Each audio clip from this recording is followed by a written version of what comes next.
What's up, guys? I'm BTC. A brand new anniversary event just started right away. There's something awesome that they changed on the bottom right-hand side. You can see how many days are left in the event. That's really great because I know I've been asking for a long time. I know a lot of people have been asking for them to put how many days are left for the event in-game, and now finally we have it. Let's check out the new character skins. First up is Ana, who is Cybermedic. This looks something more like what you would see for Sombra.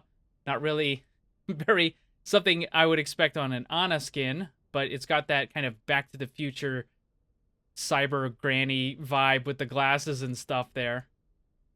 And then we have the rest of her stuff. This is going to be the week 1 challenge. Next up is Echo with Bird of Paradise. This is supposed to look like some sort of parrot or other bird from tropical areas and stuff. Funny, during my predictions, I said, you know, now that I haven't picked Echo, they're probably going to add one. And yeah, they did. So that is her new skin, and that is going to be the week 2 challenge. Next up is Hammond with 8 Ball, although there's like a lot of wood paneling in this, so it doesn't really look like an 8 Ball. It's like kind of half is. Maybe when he turns into the ball form, it actually resembles one.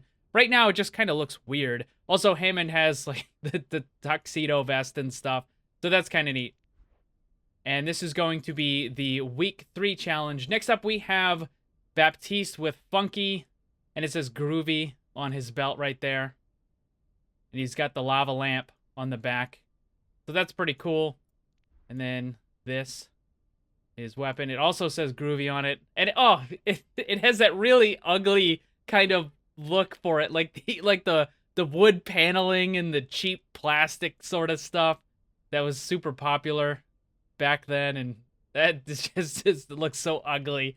I mean, it's the skin itself looks okay. It's just I'm remembering seeing this kind of theme like that was like around and stuff. Oh, that was just such a gross. I don't know who thought that was like good looking back in the day, but whatever. But the overall skin for Baptiste is pretty cool.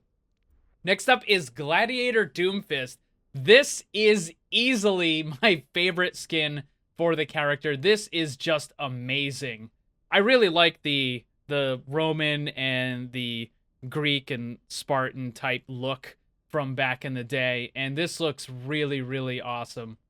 That is just an amazing character skin. That is easily one of my favorite character skins in the game. That is just so cool looking. Next up is Junkrat with junk food. He looks like King Candy from whatever movie, and he's basically just has lots of junk food on him. You've got the different pieces of candy and stuff, and then the sweet and all that, and the ice cream or the stuff. And then, oh man, he's got tons of stuff on here too. Wow. What does that say? King of Sweets. Okay. And then this is the remote.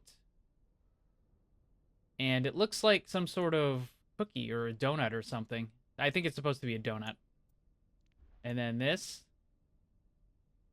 Now, the thing is, with this, you only get to see, like, the tiniest amount of it for the enemy players, so it's not like being super brightly colored is actually going to change a whole lot, because you really can't see it anyway. I mean, they'll be able to see the purple probably a little bit better than the normal gray color, but for the most part, they're not going to be able to see that.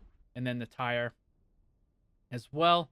Oh, it looks like it's kind of wrapped in something. It has, like, a...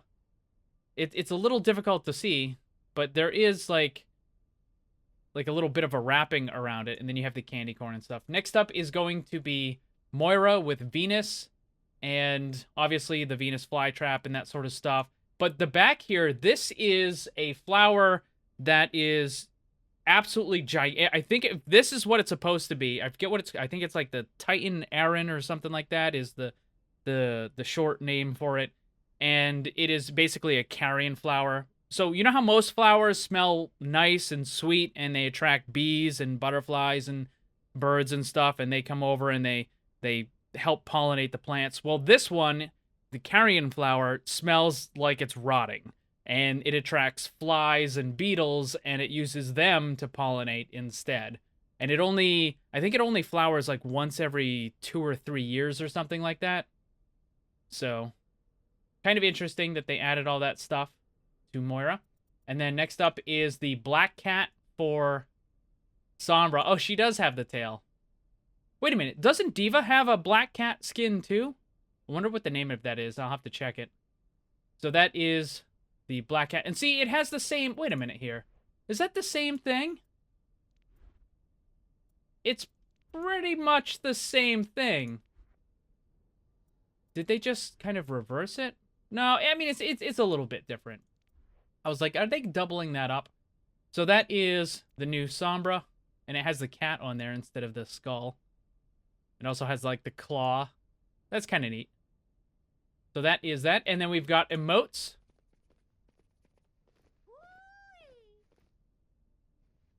So this is Round 'em Up. I think this is her dance one. Like, this isn't just, like, a regular one. This is, like, a persistent emote. Round 'em Up. Then we've got Powered Flail. She already has a dance emote, but I guess they're giving her a new one. And then, same thing with Tracer. She has at least one other dance emote. She might have two.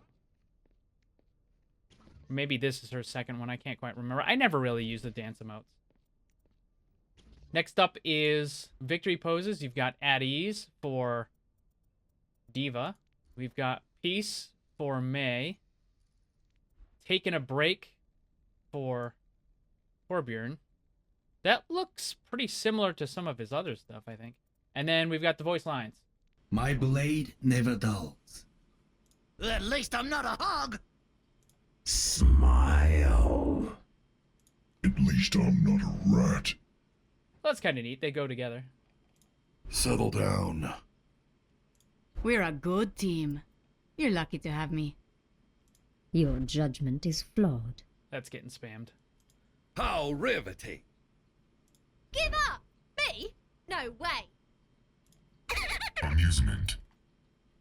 And then we got some sprays. So we got Granny again. Keeping it alive. Should have expected that one. Thumbs down. Oh, because of the Gladiator. Fun fact, that is actually wrong.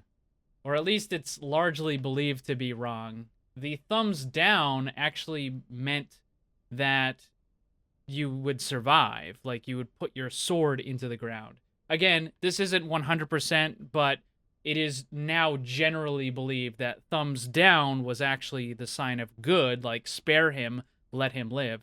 Thumbs up was where the thumb would be pointed more towards the throat, indicating that you should finish off the opponent.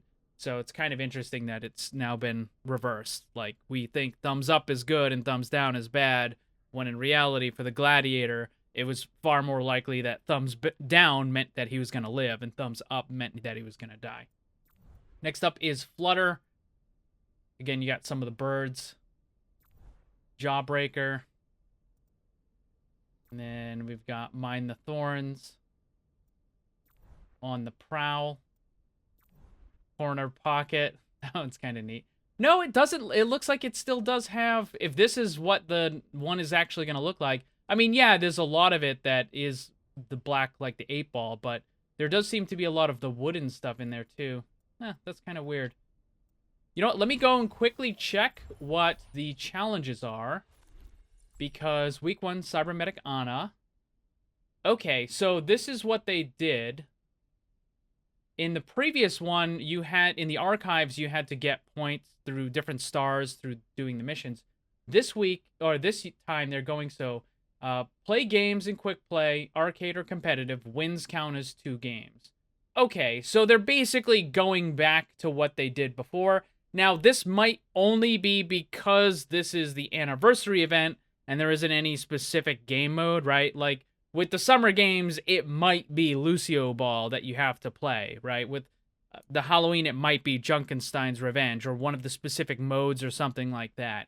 With the anniversary, it's kind of like the modes change constantly. Like, every day you're going to have a different one in the arcade. So that's going to be different. Maybe that's why they went with this. But if you look, so you at least get 2 wins now, and then you get the one of the things. So it actually looks like you're going to have to play more, because previously it was 3 wins, and you would get the first thing. And now you need 9 points, right? So is it 1 point per match? So does that mean that let's say you have to play 9 matches, win or lose, and you can get the first thing. And if you win them, then you could play maybe 5 matches and just have the 1 extra carry over. So now instead of winning 3 matches to get the first item, you can either win 5 or lose 9. I'm guessing. It looks like that because of the 0 of 9. Interesting. What do we have in the arcade? So day 1, we've got different Lucio Ball, and then we've got competitive deathmatch, and then some of the other normal standard stuff for the arcade. I don't know why they did that. I mean, it's the arcade. I don't know why they're still doing this stuff. Maybe it'll swap out later, and maybe for the rest of the event, they'll have more stuff. But for at least today, you've got Lucio Ball, and who knows what it'll be tomorrow. But there you go, guys. Those are all of the new cosmetic items. Again, I like the fact that it has the end date in, you know, on the main screen there. That's really good. What do you guys think? And which one is your favorite? Let me know down below. A big thanks to all the Paragons and other channel members for all your support. If you'd like to become one and grab some cool rewards, click the join button down below. Also, if you enjoyed the video, drop a like before you leave. And remember, always blame the controller because it's never your fault.